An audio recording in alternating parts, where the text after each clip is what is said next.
How's it going, everyone? Moodog from Moodog's Frugal RCs and more. We are in the research kitchen today with the ARRMA Fazon Voltage. I've got some work done to this just today, guys. Kind of had a little bit of a wild hair that I had to pluck, so to speak, and ended up doing something a little out of the ordinary, I guess, for this particular vehicle. And I've seen it done to another Voltage series vehicle. RC driver actually installed a brushless system on his. So if you can't already guess what I've done to this is I've installed a mild brushless system in it. When I say mild, we're talking about a 60 amp ESC and a 3100 kV motor in this one. Now, originally this came with a, I think it was a 19 or 20 turn brushed motor, and it was a 540 size can. I opted to move up to, and I call it up to because this motor screams. This is the same motor they're putting in the Fury. If you guys remember, ARRMA made a two-wheel drive short course truck a few years back called the Fury, and another I think is one in a buggy as well. This is the ARRMA Mega Series 15 turn motor, high RPM. I had this in this car as kind of an upgrade, a performance upgrade. It did a really nice job. It hasn't failed. It's still working fine. I plan on keeping it and using it in another build going forward down the line. And it also had, with that motor, had the stock ESC and receiver combo, which I'm pretty impressed with. This is a 40 watt or 40 amp, I should say, ESC combo here, and pretty decent quality all the way around. Nothing really bad to say about this. Again, these work out fine.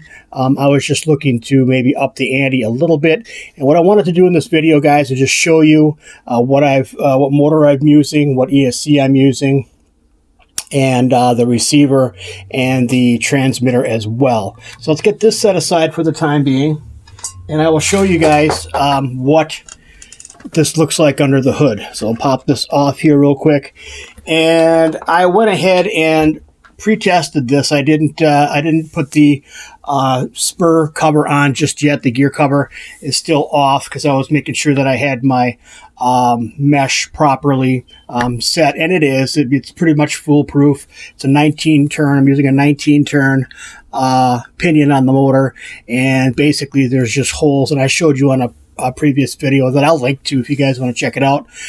Really easy to set up on that. There is no guesswork to be done. But you can see in here that we have definitely rocking a brushless system in here. Now the motor itself, guys, is going to be a 3650 size, 3100 kV, Goul RC kind of. This is a Goul RC rebrand marketed by Goul Sky, 4-pole motor, sensorless. The ESC that's on here, guys, let me see if I can get some more light on the subject here.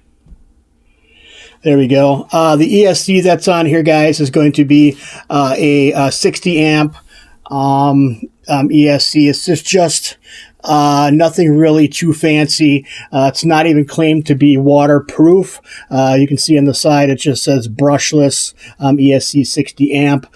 There is a membrane inside here. I did take this heat sink off. I took the fan off and the heat sink, and I looked down the inside to see if there was any type of conformal liquid on the circuit board. There isn't, but they did put like a little rubber membrane between the heat sink and the board itself, so it looks like there is a little bit of water resistance at least there now.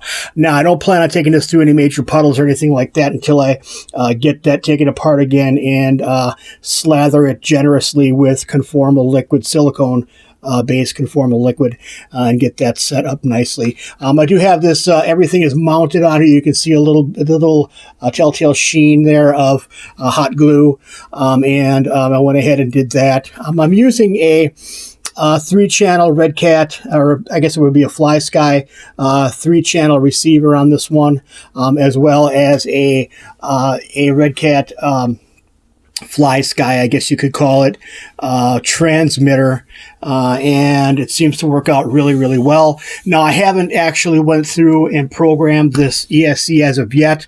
I have to get a programming card, so it's kind of raw yet.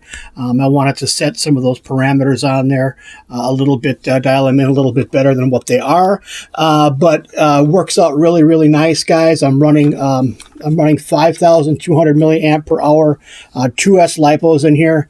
And I don't have anything in here right now, but everything's still accessible. I thought I might have to mess around in the back here, guys. You can see where these motor wires are coming out. Now, how this motor is set up is there is a little platform sticking out kind of on the side of the motor, on the can side of the motor, like straight up, and then the wires come out this direction. I had to actually bend them over a little bit, and it doesn't seem like I'm stressing them at all. I can still move them around between the actual opening in the side of the car here and the motor itself, so it doesn't seem like I'm stressing them. I may end up modifying that a little bit with a Dremel, or at least drilling some holes on the inside here, and maybe running these motor wires out through this slot on the top of the battery hatch here. I thought about doing that as well, but I think for right here and now, this will work out fine. Very easy to do, not really anything earth-shatteringly difficult, and ARRMA makes it that way. I really like that fact. I'll show you guys the other side here real quick again, where I have my power switch mounted, and I use double-sided tape for it, and I also a couple of blobs of hot glue is going to hold a whole shooting match in place there nicely. Easy to access from underneath of the body, and everything seems to be easily accessible, and everything seems to be on there properly. So that's what I did today with the ARRMA Fazon Voltage. Really, really excited to get this thing out on the road and do some speed runs and just do some road testing on it. I will post a video if you guys want to see that. Let me know in the comments if you want to see a road test on this thing, and I'll post that video up in a couple of days. Plan on getting some rain today, some snow and rain mix, so I don't know if I'll have this out or doing any filming in the near future, but in a few days I'm sure I'll be able to get out and get this thing out there and some film made, and another video made, I should say. But for now, that's pretty much it for the video. Thanks everyone for stopping by and checking it out. If you have any questions, comments, put them down in the comments section below. If you like the video, give it a thumbs up. If you don't, give it a thumbs down. And we'll see y'all in the next one. God bless the Republic.